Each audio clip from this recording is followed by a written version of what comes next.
My girlfriend said, "I'm moving out but keeping the apartment," since my name's on the Reddit stories. My girlfriend said, "I'm moving out but keeping the apartment since my name's on the lease." I said, "Makes sense." Then I removed every single item I'd paid for. Furniture, TV, kitchen appliances. When she walked into her apartment, it was just 4 empty walls and her clothes. Original post.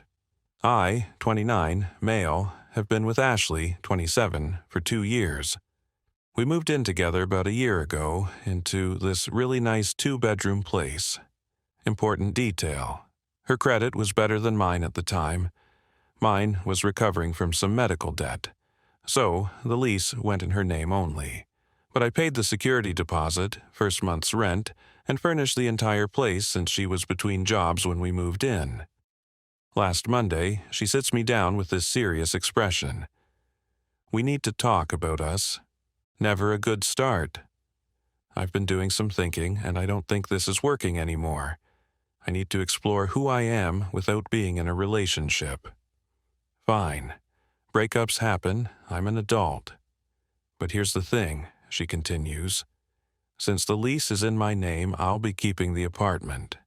You need to move out by the end of the month. I sat there for a second, processing. So, you're breaking up with me and kicking me out. I'm not kicking you out, I'm just exercising my legal right to the apartment. It's nothing personal. She's making me homeless and it's nothing personal. What about all the furniture, the TV, everything I bought? She actually laughed. Well, it's in the apartment, so it stays with the apartment. Don't be petty about some furniture, Ryan. I looked around. The $3 $200 sectional couch I bought. The 65 and OLED TV, the entire kitchen setup, KitchenAid mixer, Instant Pot, the espresso machine she used every morning, my gaming setup, the bedroom furniture, even the shower curtain was mine, right? I said. Makes sense. She smiled, thinking she'd won. I knew you'd be mature about this. That was Monday evening. By Tuesday morning, I'd made some calls. Update 1. Tuesday, I took a sick day from work. Ashley left for her job at 8:10 a.m., giving me a patronizing kiss on the forehead like I was a child who'd accepted their punishment. The second her car left the parking lot, I called my buddy Jake, who owns a moving company. "I need your biggest truck and 2 guys. Today, I'll pay cash. Everything okay, bro?" Ashley's keeping the apartment because her name's on the lease, so I'm taking everything that's mine. Everything, every single thing. Jake showed up at 10 a.m. with 2 movers. I had receipts for everything. I'm meticulous about keeping records, started with the obvious stuff.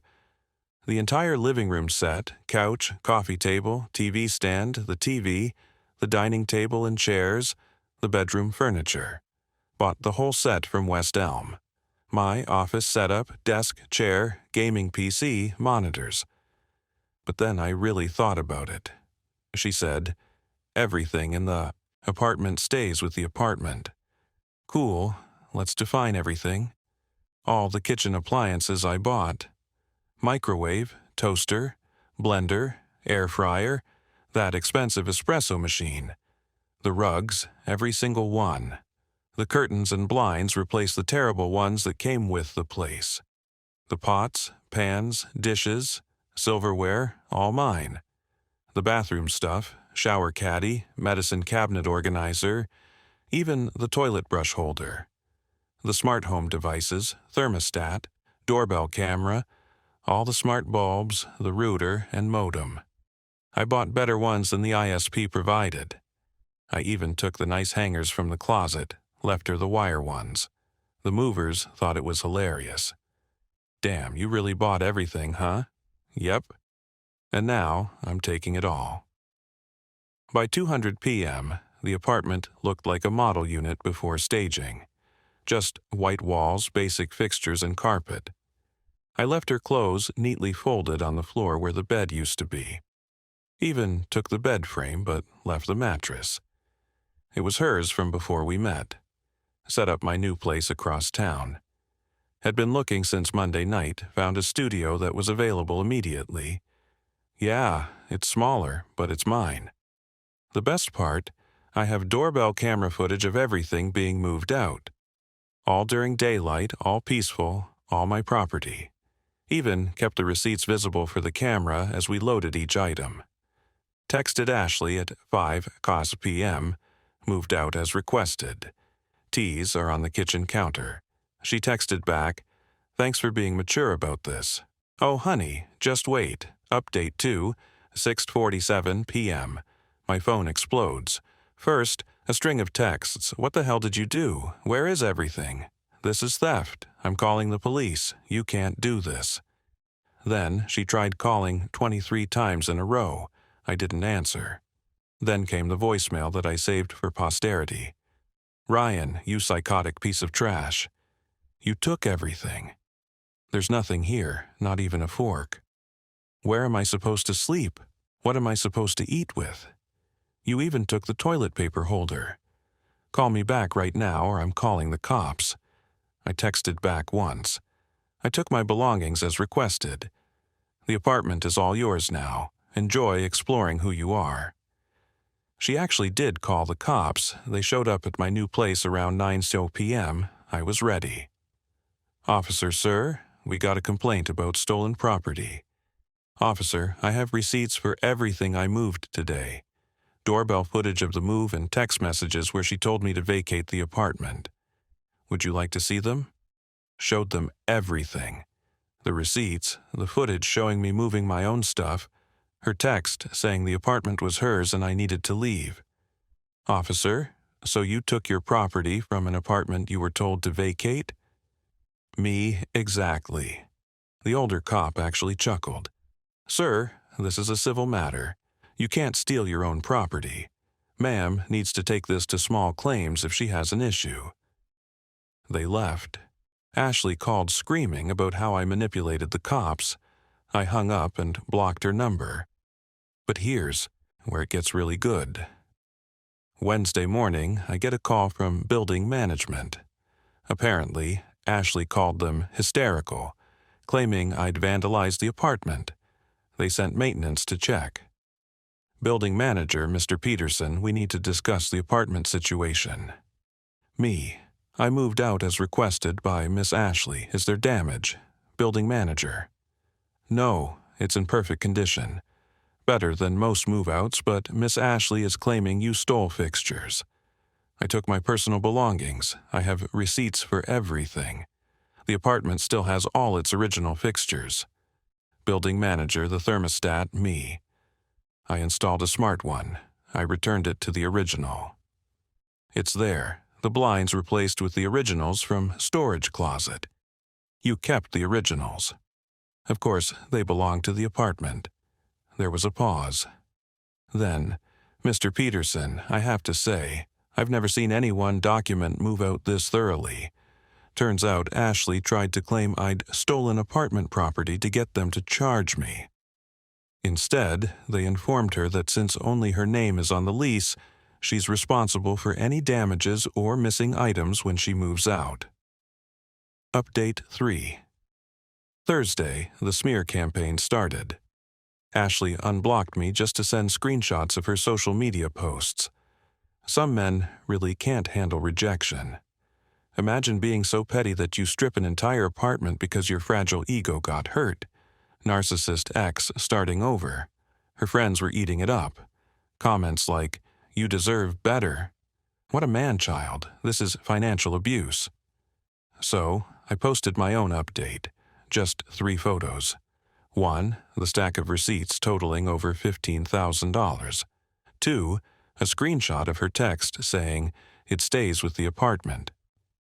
3, a photo of my new place, fully furnished, captioned, "When she keeps the apartment, but you keep everything else.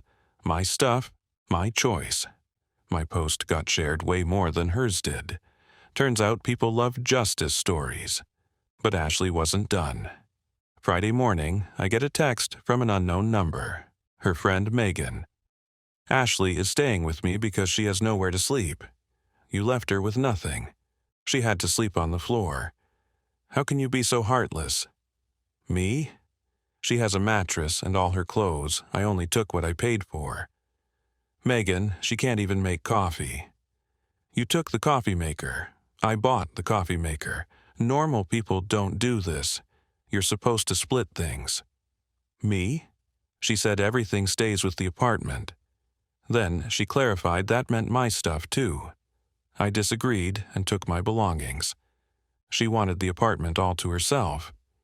She got it. You're a monster. She's going to sue you. Cool, I have receipts. Then came the call from Ashley's mom, Diane. Now, I actually like Diane. She was always nice to me. But this call was different. Ryan, sweetheart, what happened? Ashley is hysterical. She broke up with me and told me to move out because the lease is in her name. So, I moved out and took my belongings. She says you took everything, even the kitchen. Supplies. I did. I bought them. But honey, where is she supposed to live? In the apartment she wanted to keep with no furniture. That's not my problem anymore, Diane. She made it clear the apartment was hers, and I needed to leave. I left. Long pause. How much did you spend on all that furniture? Me, about $15,000 over the past year. Another pause. And she expected you to just leave it. Yes, I see. Well, that was short-sighted of her. The call ended with Diane saying she talked to Ashley about having realistic expectations. Update 4. Saturday morning, 7:00 a.m. There's pounding on my door. Not knocking. Pounding. I check the doorbell camera. Yeah, I took that too and installed it at my new place. It's Ashley with 2 large men I don't recognize. I call through the door. Can I help you? Open this door right now. We're getting my stuff. Your stuff isn't here. The furniture is mine. We live together. It's communal property. We weren't married. I have receipts. Please leave. One of the men. Just open the door, man. Let's sort this out. Sir, I don't know you. I'm calling the police if you don't leave. Go ahead. Call them. I'll tell them you stole from me. So, I did.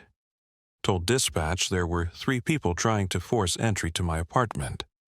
Cops arrived in 10 minutes. I showed them the footage of the pounding, the threats to get stuff, the 2 unknown men.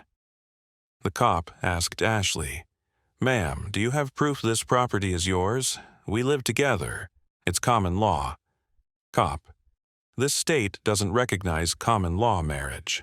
Do you have receipts? Ashley, he has the receipts, but it was for us. Cop, ma'am, without proof of ownership, you need to leave. This is harassment. The 2 men, turns out they were her cousins, apologized to me directly. One of them said, "She told us you robbed her." I showed them the receipts on my phone. They looked disgusted and left without her. Ashley had to get an Uber home. But the best part happened Monday. I get a call from her friend Brittany, who was supposed to be Ashley's roommate in a few months. They had plans for me to move out and Brittany to move in. Brittany, hey Ryan, weird question. Did Ashley have a furnished apartment when you met her? No, she was living with her parents. Why? She told me the apartment came fully furnished and she was doing me a favor letting me move into such a nice place. I furnished that apartment every stick of furniture. She was going to charge me $400 extra for a furnished place with furniture that wasn't hers. That bit. Thanks for the heads up. Brittany not only backed out of moving in, she also told their entire friend group about Ashley's plan to rent my furniture to her. Update 5. Tuesday, I get served with small claims court papers. Ashley is suing me for theft of communal property, emotional distress, loss of peaceful enjoyment of residence. She's asking for $20,000, more than I even spent on the furniture. I hire a lawyer friend for a consultation. He looks at the paperwork and laughs. She has no case. You have receipts. She has texts admitting the apartment is hers alone. And she told you to leave. This is going to be embarrassing for her. But then something beautiful happened. The apartment complex called me. "Remember that nice building manager, Mr. Peterson? I'm not supposed to do this, but I thought you should know. Miss Ashley hasn't paid November rent. She's claiming she can't afford it because you stole her money by taking the furniture. But rent was due before I moved out." "Exactly. She's been served with a pay or quit notice. Thought you might want to know in case she tries to claim this is somehow your fault, too." I didn't have to wait long. Thursday, Ashley's mom, Diane, calls again. "Ryan, Ashley is being evicted. That's unfortunate. She says it's because he took everything. Rent is the same whether the apartment is furnished or not. She quit her job. What? When? 2 weeks ago, she said she was going to manifest her dream life and didn't need corporate oppression." I almost dropped the phone. She quit her job before breaking up with me. She was planning to have me pay for everything while she found herself. Diane, she thought you'd leave the furniture and keep paying half the rent until she found someone else. Me? Why would I pay rent on an apartment I can't live in? That's what I asked her. She said it was your responsibility as a man to make sure she was comfortable. Even her own mother sounded disgusted. Update 6. Court day arrives 3 weeks after the breakup. Ashley shows up in a suit that's way too formal, like she's going to the Supreme Court. I'm in khakis and a polo. My lawyer said to look responsible but not overdressed. The judge reviews the case. Ashley goes first. "Ashley, Your Honor, we built a life together. Everything in that apartment was ours. He vindictively stripped it bare, leaving me with nothing, causing me severe emotional distress and financial hardship. Miss, were you and the defendant married?" "No. But did you have any written agreement about property?" "No, but there was an understanding." I'll hear from the defendant. My lawyer stands up. "Your Honor, my client has receipts for every item totaling $15,147. He has text messages from the plaintiff stating the apartment was hers alone, and he needed to vacate. He has doorbell footage of him peacefully removing his belongings during daytime hours. The plaintiff called the police, who determined no crime was committed. Judge reviews the evidence. Miss Ashley, did you send this text saying the apartment is mine? You need to move out. Yes. But did you tell him, and I quote, everything in the apartment stays with the apartment I meant? Did you or did you not say that? Yes. Case dismissed. The defendant removed his personal property from a residence he was told to vacate. Plaintiff owes court costs. Ashley starts crying. This isn't fair. You left me with nothing. Judge, you left yourself with nothing when you assumed someone else's property was yours. Next case. Outside the courthouse, Ashley's mom is waiting. She doesn't say anything to Ashley, just walks up to me. I'm sorry about all this, Ryan. You're a good man. She needs to grow up. Mom, whose side are you on?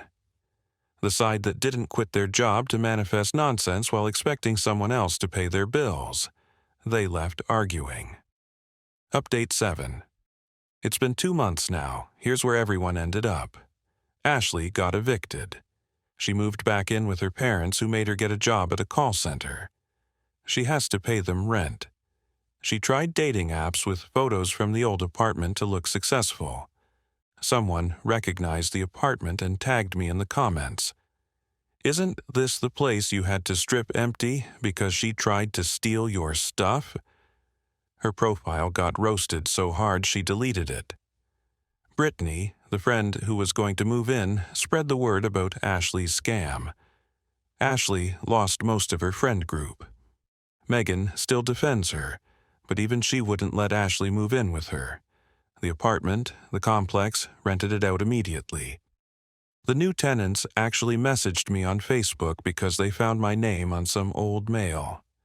They said the place was beautiful but completely empty, and asked if I knew what happened. I sent them the link to my viral post. They said it was the best apartment drama they'd ever heard. My new place is smaller, but it's perfect for me. I got a promotion at work. Turns out, not having relationship drama improves your performance.